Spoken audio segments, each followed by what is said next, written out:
In a quiet studio at the edge of a bustling city, Sophia sat hunched over her sketchbook, her fingers stained with charcoal. The worn pages of the book told a story of their own, filled with fragments of dreams, places she had never visited, and faces she could no longer remember.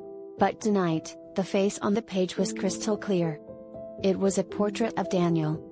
Sophia hadn't seen Daniel in over a year, but his memory lingered like the remnants of a half-finished painting. They had met in a small cafe, where Daniel, with his easy smile and soft-spoken words, had sketched a quick caricature of her on a napkin. It was a simple drawing, yet it captured something in her that no one had ever noticed before. From that moment on, Sophia had found herself drawn to him, and the two quickly became inseparable. They spent hours in her studio, laughing as they sketched together. Daniel was an artist too, but where Sophia's art was meticulous and carefully planned, his was spontaneous and alive. He would splash colors onto canvas with abandon, letting the paint flow wherever it wanted. He taught her how to loosen her grip on the pencil, how to let the lines fall where they may. And slowly, she began to see the world through his eyes, vivid, chaotic, and beautiful. But as the months passed, their relationship began to unravel.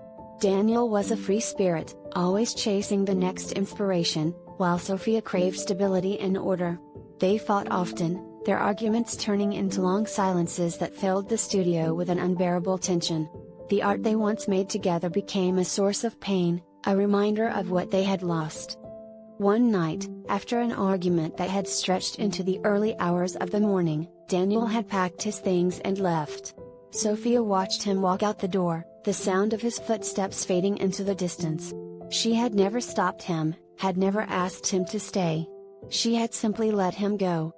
Now, a year later, Sophia found herself drawing his face again. The lines were soft, hesitant, as if she was afraid that the memory might slip away if she pressed too hard. She filled in the details slowly, the curve of his jaw, the small scar above his eyebrow, the way his hair fell across his forehead. As she worked, the silence of the studio seemed to grow heavier, pressing down on her until she could hardly breathe. When she was done, Sophia set down her pencil and stared at the portrait. It was him, but not quite. There was something missing, something she couldn't quite capture. No matter how many times she drew his face, she could never get it exactly right. Daniel was gone, and the memory of him was fading, slipping through her fingers like sand. Sophia closed the sketchbook and stood up, walking over to the window. The city stretched out before her, a sea of lights and noise, but all she could hear was the echo of his voice, soft and distant, calling her back to a time when everything was simple and full of possibility. She knew she had to let him go, but the sketches in her book told a different story, a story of a love that had slipped away but refused to be forgotten. Perhaps she would never stop drawing his face, never stop trying to capture the essence of what they had once shared.